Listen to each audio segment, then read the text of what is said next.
Good morning વિદ્યાર્થી મિત્રો, ધોરણ 7 વિષય સમાજ. આપણે ગયા વિડિયો લેક્ચરમાં ચેપ્ટર નંબર 10 પર્યાવરણના ઘટકો અને આંતર સંબંધો વિશે થોડું ઘણું જાણ્યું હતું. તો શું જાણ્યું હતું?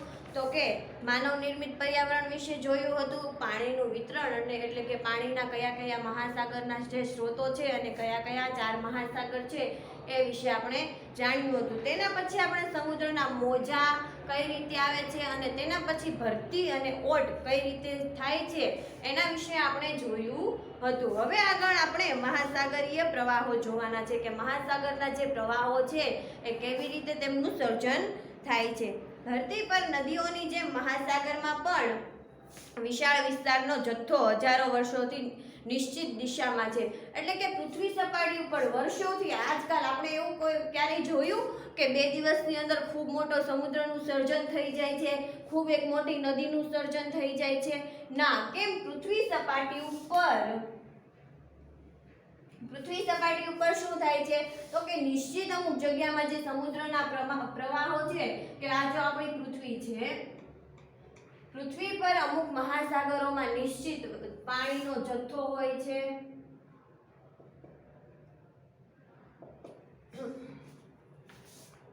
હજારો વર્ષથી નિશ્ચિત દિશામાં છે. તમે ક્યારે એવું જોયું કે સમુદ્ર આ દિશામાં એક સીધી લાઈનમાં સમુદ્ર, એક્ઝામ્પલ તરીકે આ સમુદ્ર છે કે આ સમુદ્ર, આ પૃથ્વી સપાટી છે તો અહીંયા સમુદ્ર વહે છે, સમુદ્રની વહેવાની દિશા કેવી છે?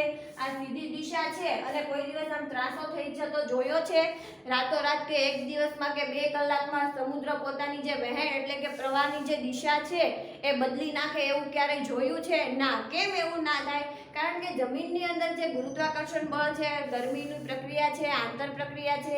આપણે જોયું હતું કે ભૂકંપ અને જ્વાળામુખી કઈ રીતે આવે? તો કે ભૂકંપ અને જ્વાળામુખી જમીનની એટલે કે પૃથ્વી સપાટીની અંદર શું છે? આંતરક્રિયા, બળ, દબાણ, તાપમાનના કારણે જમીન શું કરે છે? ગુરુત્વાકર્ષણ બળ સાચવી રાખે છે, જેના કારણે જમીનમાં શું થાય છે? ભૂકંપ, જ્વાળામુખી ઓછી થાય છે અને સમુદ્રનો જે પ્રવાહ છે એ શું થાય છે? સીધી દિશામાં વહેણ કરે છે ગમે ત્યારે. એટલે કે 1 થી 2 કલાકમાં તમે એવું ક્યારેય ના સાંભળી શકો કે સમુદ્રએ તેમને પ્રવાહ જે છે એક દિશામાં વહે છે, તેનો પ્રવાહની દિશા ક્યારેય બદલતી નથી, નિશ્ચિત દિશા છે. હજારો વર્ષથી એટલે કે જ્યારના પૃથ્વીનું નિર્માણ થયું, પૃથ્વીનું જ્યારથી પણ નિર્માણ થયું છે ત્યારથી સમુદ્રના વહેવાની દિશા એટલે કે તેમનો પ્રવાહ એક જ દિશામાં નિશ્ચિત છે. આ પ્રવાહોને મહાસાગરીય પ્રવાહ કહે છે. આપણે વ્યાખ્યા જોઈએ કે મહાસાગરીય પ્રવાહો કોને કહેવાય? તો કે મહાસાગરીય પ્રવાહ ધરતી પર નદીઓની જેમ મહાસાગર પણ વિશાળ પાણીનો જથ્થો હજારો વર્ષથી નિશ્ચિત દિશામાં વહે છે. પૃથ્વી પર નદીની જેમ મહાસાગરોમાં પણ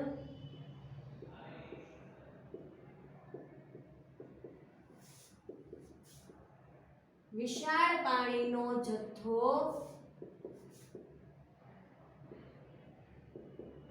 અને તે હજારો વર્ષથી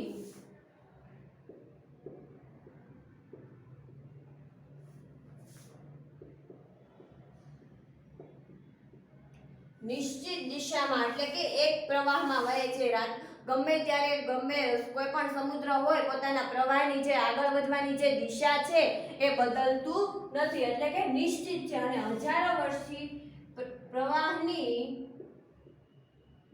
દિશા પણ નિશ્ચિત છે.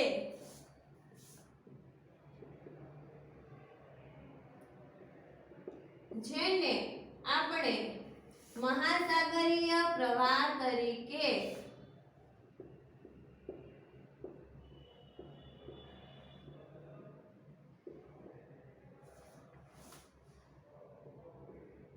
ઓળખીએ છીએ.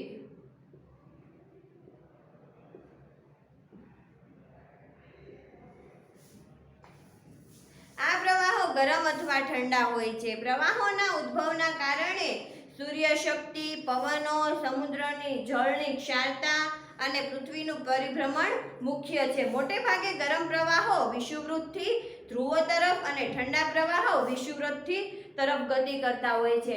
ઘણી વખત શું થાય છે, સમુદ્રમાંથી જે વાતા પવનો આવે છે, આ પવનો શું કરે છે, ઋતુ પ્રમાણે અલગ અલગ દિશાઓમાંથી આવે છે. શિયાળાની ઋતુમાં ઉત્તરથી વિષુવવૃત્ત તરફથી આવતા હોય છે, તો ઉનાળામાંથી શું કરે છે, વિષુવવૃત્તથી આ તરફ જતા હોય છે. એટલે કે ઋતુ પ્રમાણે મોસમી જે પવનો છે, આબોહવા છે, જે સમુદ્રમાં પવન આવે છે, તે શું કરે છે, ગતિ તેમની બદલે છે. પર્યાવરણના ઘટકો અને તેના વચ્ચેના આંતર સંબંધો. હવે આપણે મહાસાગરીય પ્રવાહ કોને કહેવાય તે આપણે જોયું કે મહાસાગરીય પ્રવાહ જે પૃથ્વીમાં હજારો વર્ષથી નિશ્ચિત દિશામાં પ્રવાહ કરે છે, સમુદ્રો છે, નદી છે, એ બધા નિશ્ચિત દિશામાં પ્રવાહ કરે છે ગમે ત્યારે, એટલે કે અમુક અમુક સમયે તેનો પ્રવાહ બદલતા નથી. તેને શું કહેવામાં આવે છે, મહાસાગરીય પ્રવાહ તરીકે આપણે ઓળખીએ છીએ. જે દિશામાં નિશ્ચિત ગતિ કરે છે તેને આપણે કયું કહીએ, તો કે મહાસાગરીય પ્રવાહ કહેવાય છે. તેના પછી આપણે જોવાનું છે પર્યાવરણના ઘટકો. પર્યાવરણના ઘટકો અને તે વચ્ચેનો આંતર સંબંધ.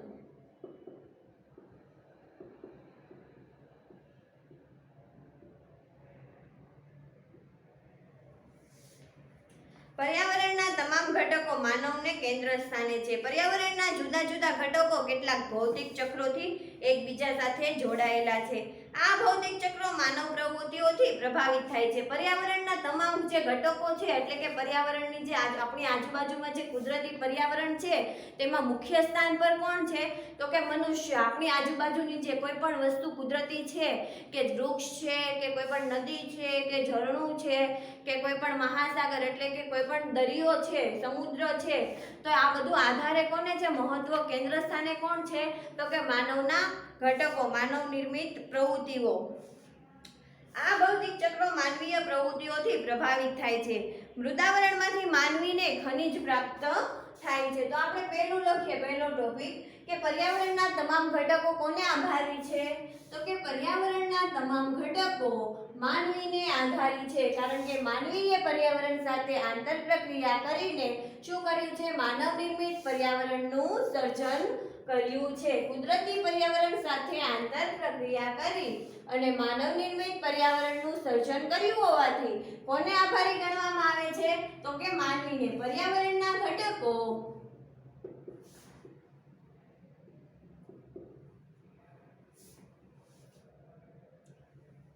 માનવને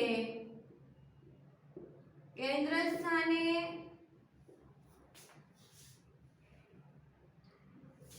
રાખે છે.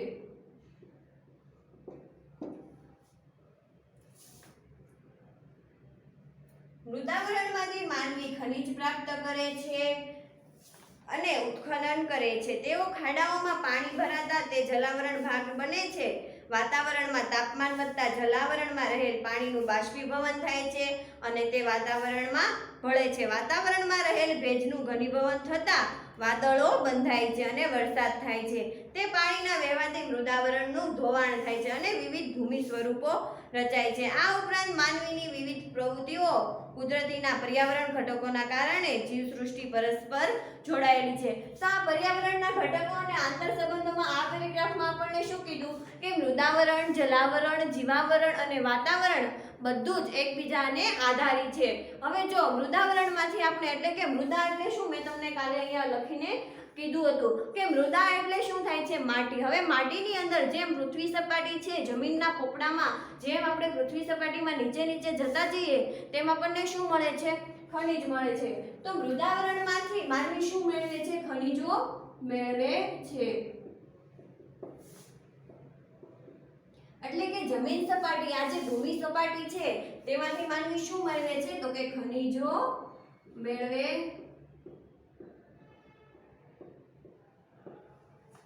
તેના પછી શું કીધું, જલાવ અને ઉત્ખનન કરે છે. તે ખાડામાં પાણી ભરાય છે. હવે જ્યારે પૃથ્વી છૂટી પડી, અગ્નિનો સૂર્યમાંથી જ્યારે અગ્નિનો એક ટુકડો છૂટો પડ્યો અને વાતાવરણમાં સંપર્કમાં આવ્યો ત્યારે શું થયું, વાતાવરણના સંપર્કમાં આવતા અમુક જગ્યાએ જે ખાડાઓનું સર્જન થયું છે, આ ખાડાઓમાં શું થયું, પાણી ભરાતા તેનું શું રચના થઈ છે, સમુદ્રની રચના. એટલે ખાડા એટલે કે જે નાના નાના આપણે ખાડા કહીએ છીએ એ ખાડા નહીં, ખૂબ વિશાળ ખાડા હોય છે અને તેમાં જ્યારે પાણી ભરાય છે તેના કારણે શેનું સર્જન થયું છે, તો કે સમુદ્રનું સર્જન થયું છે. તો આપણે આગળ લખીએ, ખાડાઓમાં પાણી ભરાતા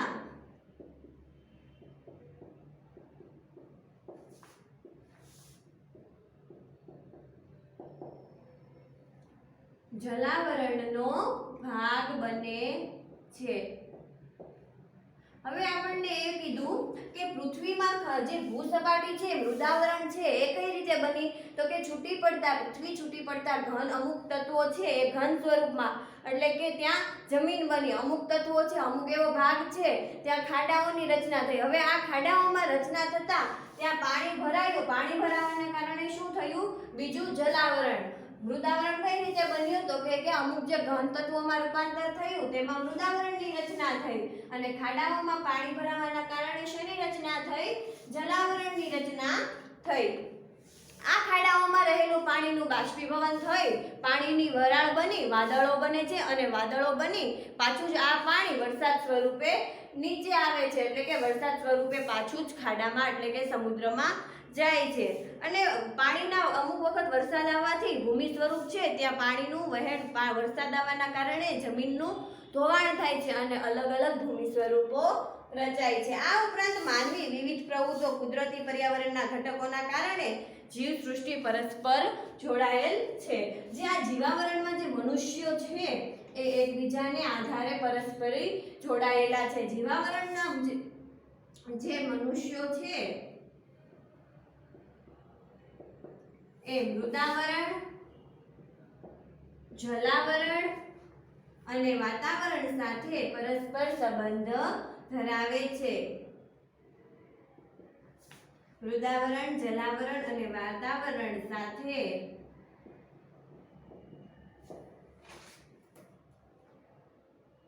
પરસ્પર સંબંધો ધરાવે છે. તો આપણે હજુ એક વખત પહેલેથી જોઈ લઈએ કે પર્યાવરણના ઘટકો માનવને કેન્દ્રમાં રાખે છે, આ કેન્દ્રને આભારી છે. પણ કુદરતી જે પર્યાવરણ છે તેને મુખ્ય આધારે કેન્દ્રમાં કોને રાખવામાં આવ્યું છે, તો કે માનવને કેન્દ્ર સ્થાન પર રાખવામાં આવ્યું છે. મૃદાવરણમાંથી મનુષ્યએ ખનિજોની શોધ કરી છે. પછી જ્યારે પૃથ્વી છૂટી પડી ત્યારે અમુક ભાગમાં શું થયું, ખાડાઓનું સર્જન થયું અને આ ખાડાઓમાં પાણી ભરાતા જલાવરણનો એક ભાગ બને છે. જીવાવરણમાં જે મનુષ્યો છે મૃદાવરણ, જલાવરણ અને વાતાવરણ સાથે પરસ્પર સંબંધ ધરાવે છે. અહીંયા આપણે પર્યાવરણના ઘટકો અને તેના આંતર સંબંધો છે તે પૂર્ણ થાય છે. આગળ આપણે પ્રદૂષણ જોવાનું છે. તો કે પ્રદૂષણ કેવી રીતે ફેલાય, તમે પ્રદૂષણ શબ્દ ઘણી વખત સાંભળ્યો હશે, ટીવીમાં, ન્યૂઝ ચેનલમાં ઘણી વખત પ્રદૂષણ એવો શબ્દ સાંભળ્યો હશે. તો આ પ્રદૂષણ કોને કહેવાય એના વિશે આપણે આગળ માહિતી મેળવીએ.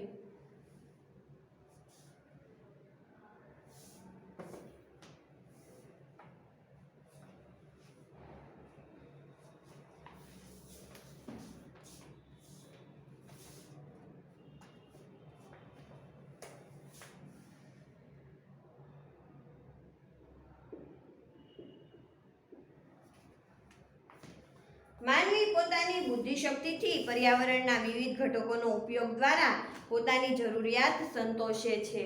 આમાં આપણને આ લાઈનમાં આપણને શું કહે છે કે માનવી પોતાની જીવન જરૂરિયાતમાં જે વસ્તુ અંગે અમુક જરૂરિયાત જોઈએ છે તે શું કરે છે, કુદરતી પર્યાવરણમાંથી મેળવે છે. અને કુદરતી પર્યાવરણમાં અમુક વખત એવું થાય છે કે કુદરતી પર્યાવરણ માટે એ વસ્તુ જરૂરી હોય, અમુક વસ્તુ કે અમુક વનસ્પતિ કે અમુક એવું વાતાવરણ જે પર્યાવરણ માટે જરૂરી હોય છે તે માનવી શું કરે છે, કાઢી નાખે છે, પર્યાવરણમાંથી તેમનો નાશ કરી નાખે છે. જેના કારણે શું થાય છે, પૃથ્વીને એટલે કે કુદરતી પર્યાવરણ છે તેમને શું થાય છે, કુદરતી પર્યાવરણને તો નુકસાન થાય જ છે પરંતુ માનવની પર્યાવરણ છે, જે માનવીઓ છે, મનુષ્યો છે જીવાવરણમાં, તેમને પણ ઘણું નુકસાન થાય છે.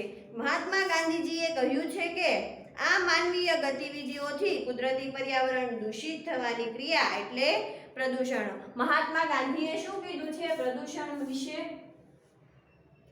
મહાત્મા ગાંધીએ કહ્યું છે કે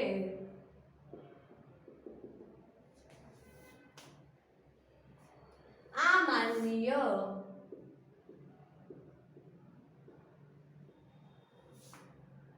ગતિવિધિઓથી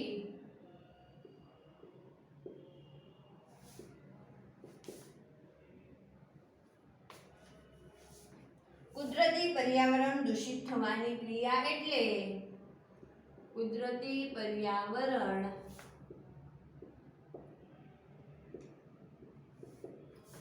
દૂષિત થવાની ક્રિયા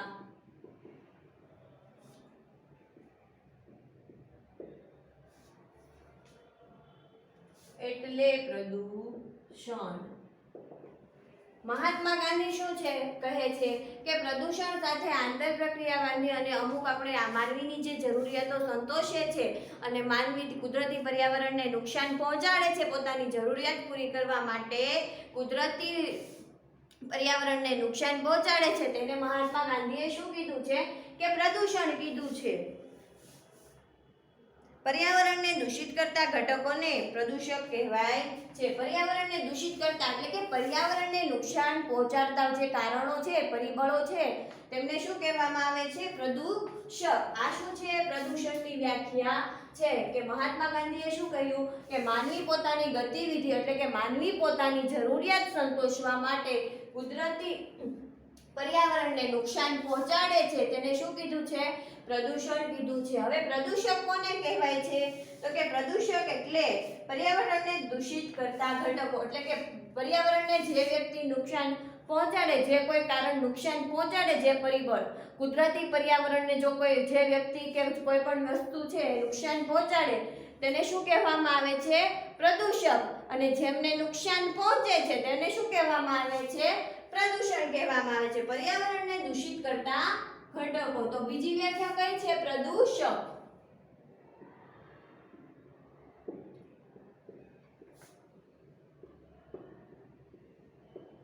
પર્યાવરણના ઘટકોને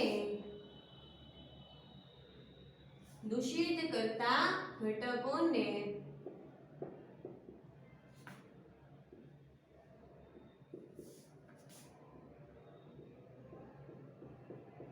પ્રદૂષક કહેવાય છે. માનવી કુદરતી સંસાધનોનો અમર્યાદિત અને અવૈવિક ઉપયોગ કરે ત્યારે પર્યાવરણ પ્રદૂષિત થાય છે. માનવ વિકાસની તીવ્ર ઝંખના ઔદ્યોગિકરણ અને યાંત્રિકીકરણ પર્યાવરણને પ્રદૂષિત કરવા માટે જવાબદાર છે. આપણને શું કીધું છે પ્રદૂષણમાં કે માનવી જ્યારે અવિવેકપૂર્ણ ઉપયોગ કરે એટલે કે કુદરતી પર્યાવરણ છે તેમને નુકસાન પહોંચાડે પોતાની જરૂરિયાત કરતાં વધારે નુકસાન પહોંચાડે અવિવેક એટલે કે વધારે પડતું નુકસાન પહોંચાડે ત્યારે શું થાય છે કુદરતી પર્યાવરણને નુકસાન થાય છે.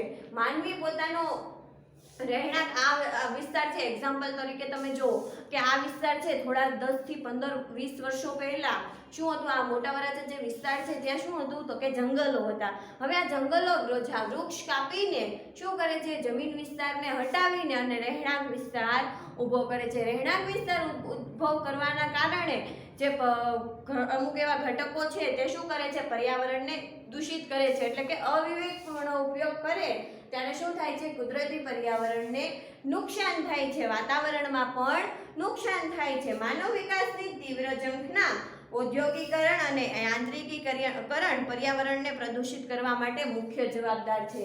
પર્યાવરણને નુકસાન કરવામાં સૌથી વધારે મુખ્ય પરિબળ જવાબદાર હોય તો કોણ તો કે ઔદ્યોગિકરણ એટલે કે ધંધા ઉદ્યોગ છે આ કેમિકલની ફેક્ટરીઓ છે કલરની ફેક્ટરીઓ છે પ્લાસ્ટિકની ફેક્ટરીઓ છે આ બધું જે ઔદ્યોગિકરણ અને યાંત્રિકીકરણ એટલે કે યંત્રવાળી એટલે કે ફેક્ટરી ને એવું બધું વધારે હોવાના કારણે શું થાય છે પર્યાવરણ દૂષિત થાય છે. એટલે કે યાંત્રિકીકરણ અને પર્યાવરણને દૂષિત કરવામાં મુખ્ય કારણ કયા કયા છે તો કે ઔદ્યોગિકરણ અને યાંત્રિકીકરણ.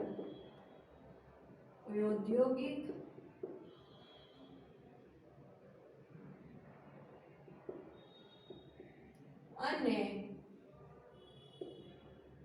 યાંત્રિકીકરણ.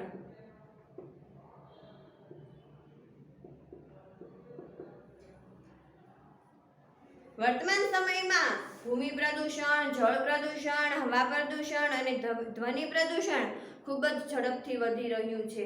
એટલે કે આજનો વર્તમાન જે આ સમય છે, આ સમયગાળામાં સૌથી વધારે નુકસાન કોને થાય છે? ભૂમિ પ્રદૂષણ. હવે ભૂમિ પ્રદૂષણ કોને કહેવાય છે? કે આ જે જમીન વિસ્તાર છે, મેદાન વિસ્તાર, આપણે જે જગ્યા પર રહીએ છીએ ત્યાં શું થાય છે કે જંગલો અને ખેતીલાયક જમીનને કાઢીને રહેણાંક વિસ્તાર સૌથી વધારે સર્જન કરવામાં આવ્યું છે, જેના કારણે શું થાય છે? ભૂમિનું પ્રદૂષણ વધી જાય છે. તેના પછી છે જળ પ્રદૂષણ. તો જળ પ્રદૂષણને કઈ રીતે નુકસાન પહોંચે છે?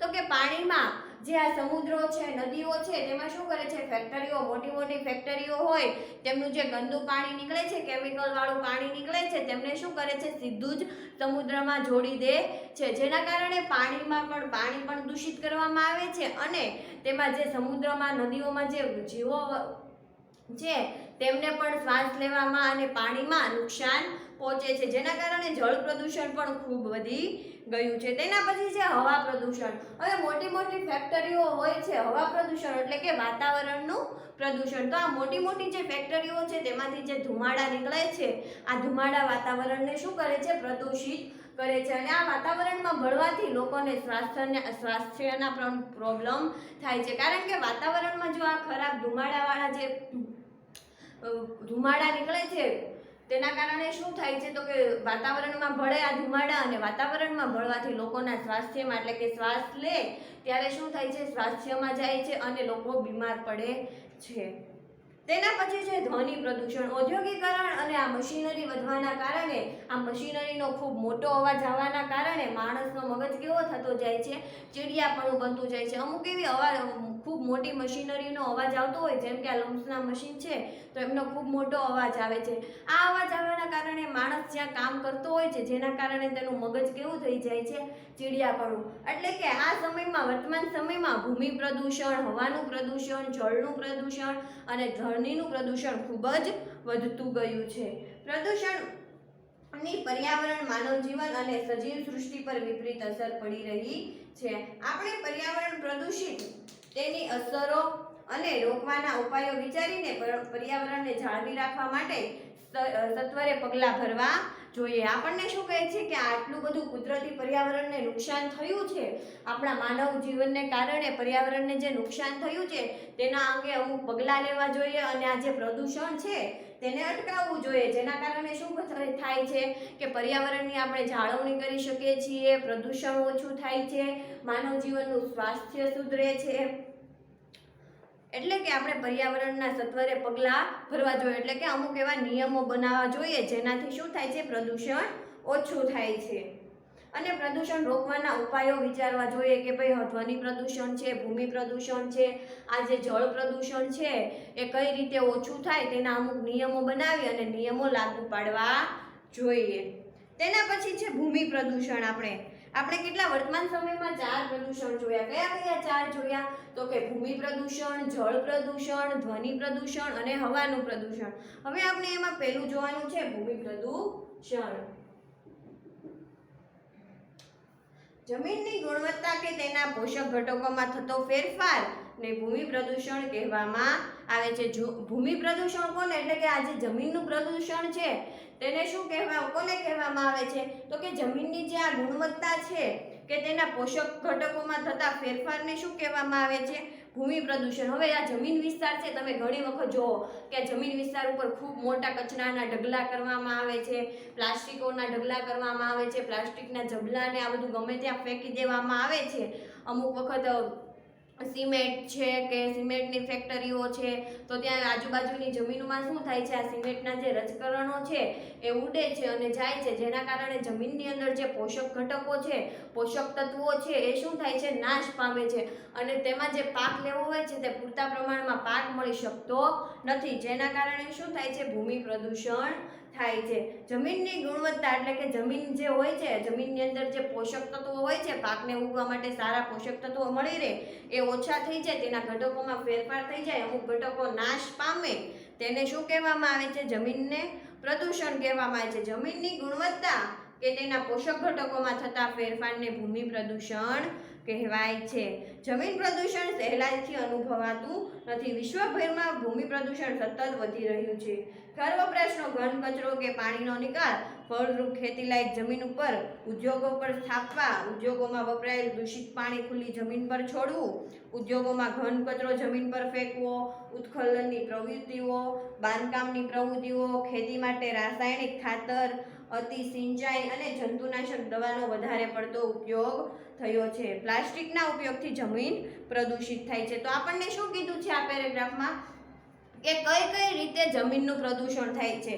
તો કે પહેલું કે પાણીનો નિકાલ, જે ગંદા પાણીનો નિકાલ છે, છૂટી જમીન, જે ખાલી જમીન પડી છે ત્યાં વહેવામાં આપી દેવામાં આવે છે. એટલે કે ભૂંગળા છે, જે ફેક્ટરીના જે ખરાબ પાણીના જે ભૂંગળા છે, ગટર લાઈન છે, એ શું કરે છે, સીધા જે ખુલ્લી જમીન છે ત્યાં સીધા બહાર કાઢી દેવામાં આવે છે. એટલે કે જમીનની જે અંદરના પોષક તત્વો છે, આ કેમિકલ ને એ બધું જમીનની અંદર જવાના કારણે જમીનના જે ગુણવત્તા અને પોષક તત્વો છે એ શું થાય છે, નાશ પામે છે. પછી જે ખેતીલાયક જમીન છે, આ ખેતીલાયક જમીનમાં પાકને સારો કરવા માટે, પાક ખરાબ ન થાય, જીવજંતુ ન થાય પાકમાં, તેના કારણે શું કરે છે, રાસાયણિક ખાતર નાખે છે અને જંતુનાશક દવાનો ઉપયોગ કરવાથી પણ જમીનની ગુણવત્તા ઓછી થઈ ગઈ છે.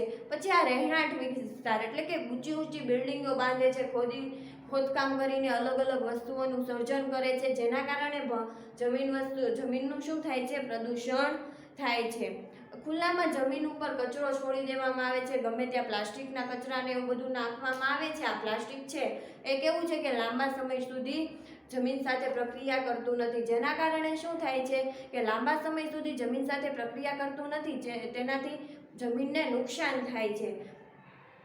તેના પછી છે જમીન પર ઘન કચરો ફેંકવો, ખુલ્લામાં પાણી છોડી દેવું, ઉદ્યોગોનો જે ખરાબ કચરો નીકળે છે એ પણ ગમે ત્યાં જમીન ઉપર ખુલ્લી જમીન પડેલી છે ત્યાં ફેંકી દેવાના કારણે જમીનનું પ્રદૂષણ ખૂબ વધતું ગયું છે. એવું નથી કે આપણા ભારત દેશમાં જમીનનું પ્રદૂષણ વધતું જાય છે, પરંતુ બીજા દેશોમાં, વિશ્વમાં પણ જમીનનું પ્રદૂષણ ખૂબ વધતું જાય છે. આ જમીનનું પ્રદૂષણ અટકાવવા માટે આપણે ઘણા નિયમો અને રોકવાના ઉપાયો પણ કરવા પડે છે. તો અહીંયા આપણે આજના વિડીયો લેક્ચરમાં ભૂમિ પ્રદૂષણ, તેના પછી છે પ્રદૂષણ અને પર્યાવરણના ઘટકો વચ્ચેના આંતર સંબંધો, મહાસાગરીય પ્રવાહ, એમના વિશે આપણે જાણ્યું. હવે આપણે આગળના વિડીયો લેક્ચરમાં ભૂમિ પ્રદૂષણ રોકવાના ઉપાયોથી શરૂ કરીશું. અહીંયા આપણો વિડીયો લેક્ચર પૂર્ણ થાય છે. જય શ્રી કૃષ્ણ.